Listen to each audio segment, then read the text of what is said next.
I'm Dr. Lisa Schulman. I'm professor of neurology at the University of Maryland, and I'm here with Dr. Teshamae Monteith, a specialist in headache at the University of Miami. Thank you for having me. You're very welcome. So, everybody knows what it's like to have a headache. What is it about a headache that leads you to make a diagnosis of migraine headache? It's diagnosed by its clinical features, or the most common clinical features, which is a moderate to severe head pain. Patients can have headache for hours to days. It's often associated with sensitivity to light and sound, nausea or vomiting. It's pounding, it's very disabling. So by the nature of the pain and the level of disability, we can often diagnose patients.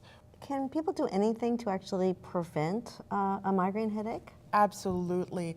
And I would have to say that a large number of patients are not getting appropriately treated. And if they're not being adequately diagnosed, then they're not being adequately treated.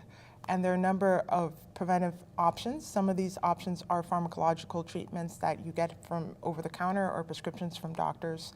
Others are lifestyle behaviors. Give me an example of something I could do in my lifestyle to actually prevent a migraine. Yeah, so part of that is having a good history and determining what's going on in your life that might be triggering your migraine. Some things are controllable or modifiable, and some things are not modifiable.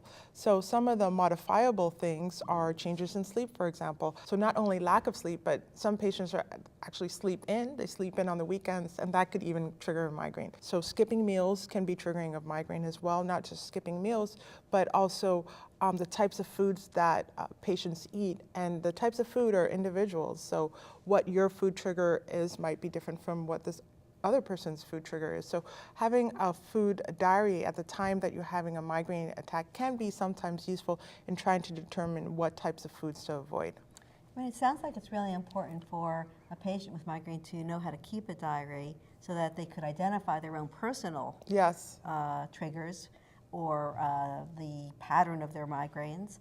How do people keep a diary? Well, I say let's just start simple. Now, of course, there's lots of apps out there, and some of this technology is becoming more increasingly user-friendly.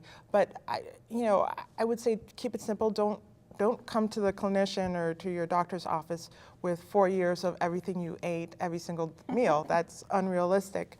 But if you can at least jot down what you ate the day before you had a migraine attack, the day of the migraine attack, we can start looking at that data and analyzing what could potentially be a food trigger.